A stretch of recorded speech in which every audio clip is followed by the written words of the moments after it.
आपका पहला सवाल है, पाप बलि के लिए किस पशु का बलि चढ़ाया जाता था?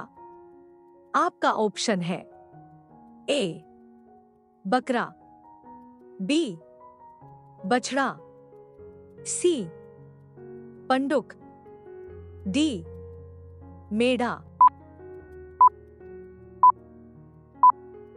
आपका सही जवाब होगा बी बछड़ा। आपका दूसरा सवाल है, यदि साधारण लोगों में से कोई पाप करे तो किस पशु को बलि करना था? आपका ऑप्शन है ए पंडुक, बी बछड़ा, सी बकरी, डी मेढ़ा।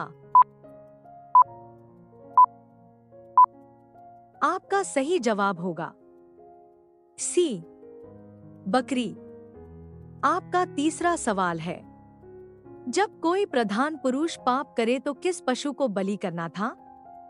आपका ऑप्शन है ए निर्दोष पंडुक, बी निर्दोष मेढ़ा, सी निर्दोष बकरा, डी निर्दोष बछड़ा।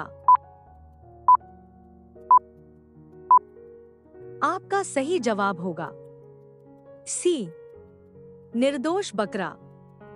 आपका चौथा सवाल है, पाप बलि के लिए क्या चढ़ाया जाता था?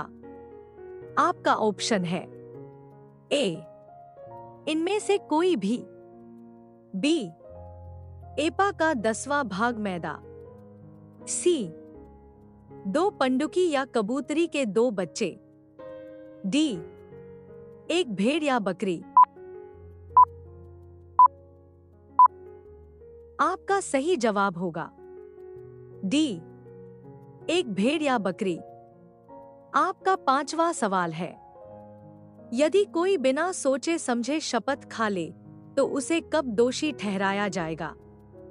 आपका ऑप्शन है ए जब उसे मालूम होगा कि उसने शपथ खाई है, बी जब वह अपनी शपथ पूरी करेगा, सी जब वह अपनी शपथ तोड़ेगा, डी जब वह शपथ खाने के बाद पश्चाताप करेगा।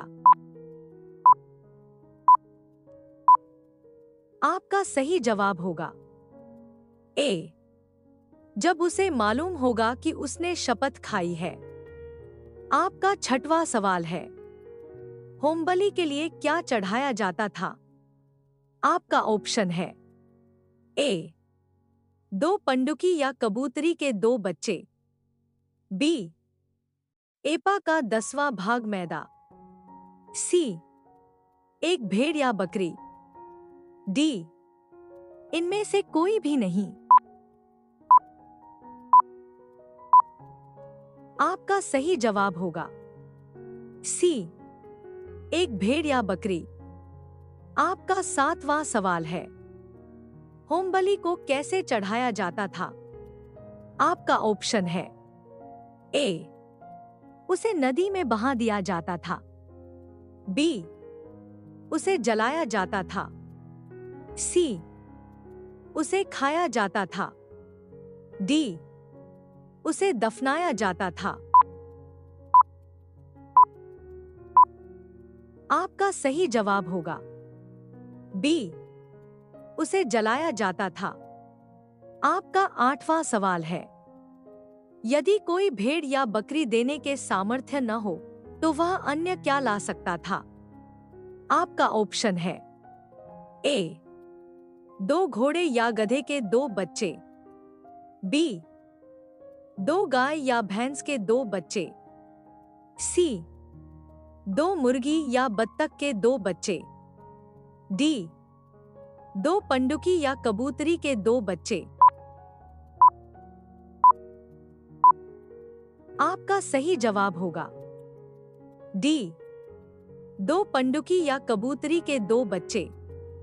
आपका 9वां सवाल है, 4 पांवों के बल चलने वाले पक्षियों में कौन से अशुद्ध हैं?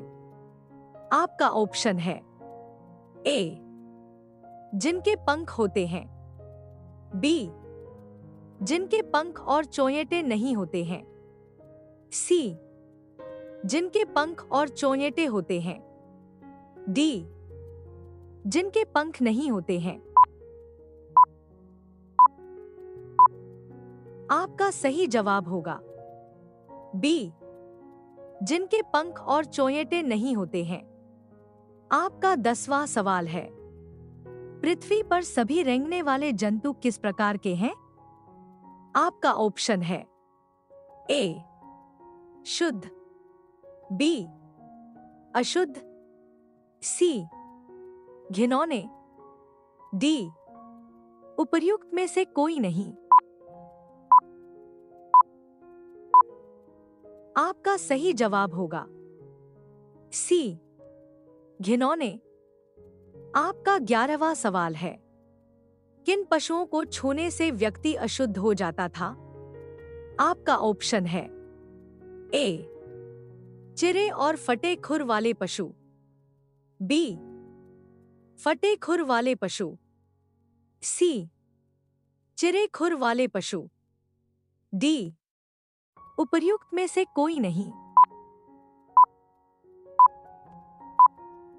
आपका सही जवाब होगा ए, चिरे और फटे खुर वाले पशु। आपका 12वां सवाल है, किन जीवों की लोथ को छूने से व्यक्ति सांझ तक अशुद्ध रहता था? आपका ऑप्शन है ए, चलने वाले, बी, उड़ने वाले, सी, रेंगने वाले, डी, उपर्युक्त सभी। आपका सही जवाब होगा सी, रेंगने वाले। आपका 13वां सवाल है, पृथ्वी पर रेंगने वाले किन जीवों को खाया जा सकता है? आपका ऑप्शन है ए, भांति भांति की टिड्डी, बी, भांति भांति के फंगे, सी, भांति भांति के हरगोल, डी, उपर्युक्त सभी। आपका सही जवाब होगा डी, उपर्युक्त सभी। आपका 14वां सवाल है, कौन सा पशु अशुद्ध है और खाया नहीं जाना चाहिए? आपका ऑप्शन है ए, शुतुरमुर्ग, बी, तखमास, सी, जलकुक्कुट, डी, उपर्युक्त सभी।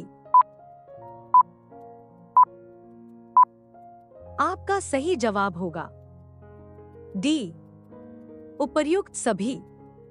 आपका 15वां सवाल है, जल जंतुओं में से कौन से खाए जा सकते हैं?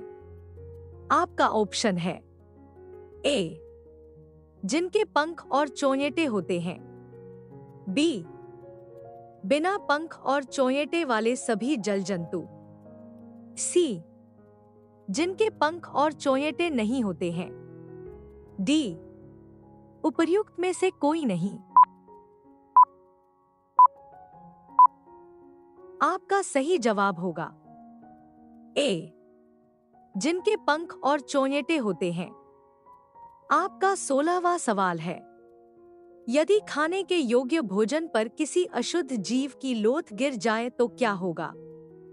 आपका ऑप्शन है ए, भोजन शुद्ध रहेगा, बी, भोजन को तोड़ डाला जाए, सी, भोजन अशुद्ध हो जाएगा, डी, भोजन को जल में डाला जाए। आपका सही जवाब होगा सी, भोजन अशुद्ध हो जाएगा।